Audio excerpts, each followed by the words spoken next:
So, good morning mga katropa. Kamusta po kayo lahat? Ito po ang inyong katropa Sir JB Tabigan. So, no? O, nakikita nyo naman po aking mata. Medyo namumula. Siyempre, naghilamos tayo, nag-toothbrush tayo. So, mga katropa, kami po ay mag-jogging sa Taytay Sports Complex. So, pakita ko po sa inyo ang aking mga kasama.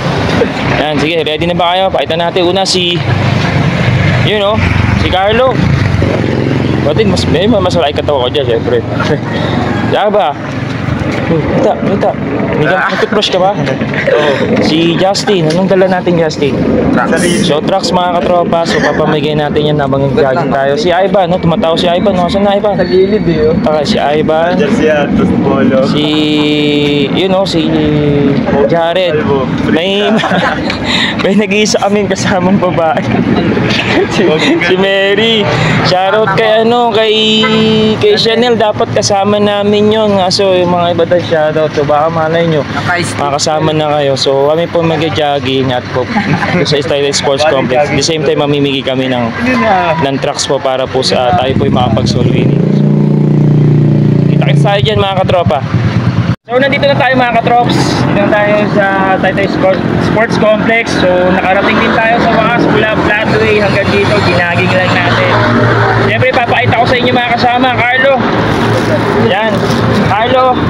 Jared. Ang sombrero. Si Ivan. Si Mary. Nag-iisang lalaki. Ay, joke lang, babae. Si Justin. So, mga katrops, susunod pag gusto niyo po sumama mga katropa. Ang ganda ng background music. So kasi at the same time po mga katrops, hindi lang kami mag-jogging kasi mamimigay din po kami ng trucks actually. So ito po, yan, papamigay natin dun sa mga katropa natin doon sa loob at pasukin natin mga katrops. So ready tayo? Tara, let's go. Picture muna tayo dito mga katrops.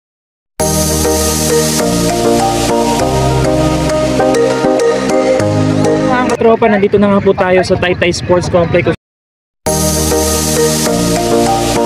So ito nga kami, ginadal ko sila para mag-sharing time. So ang bawat isa ay nakapagbigay about sa kanilang buhay-buhay. Syempre mga katropa, syempre pagiging Kristiyano ay hindi madali sa paglilingkod natin sa ating Panginoon. Pero pinakamasarap doon kapag meron kang kasama habang ikaw ay naglilingkod. So ito mga kabataan natin from IBC Taytay, sinasamahan ko sila at kasama nila ako sa ating paglilingkod sa ating Panginoon. Kaya naman mga katropa, sabi ko sa kanila, magtuloy-tuloy lang tayo sa paglilingkod dahil ang Panginoon ang bahala sa atin kapag tayo ay naglilingkod. Kaya naman mga katropa, sama ka na katropa. Napakarami pong nag-jogging and the same time po dito pwede magkaroon ng volleyball, badminton at iba pa. Ito nakikita nyo, i-video mo. Yan, this is the soccer field. Tama? Ini-video. So kung mapapansin nyo po, itong mga ito, kung nakikita nyo, malaya po tayong gawin natin yung maano natin mga katropa. Siyempre, ang pinakamasarap po sa lahat, yung inyong comfort sa sarili nyo, pwede mo nga mailabas dito. Kasi pwede mag-jogging yun to. So yun lang mga katropa, huwag nyo makalimutan ang purpose din natin dito. Mamimigay tayo ng trucks para pakilala natin si Jesus. Okay, thank you and God bless.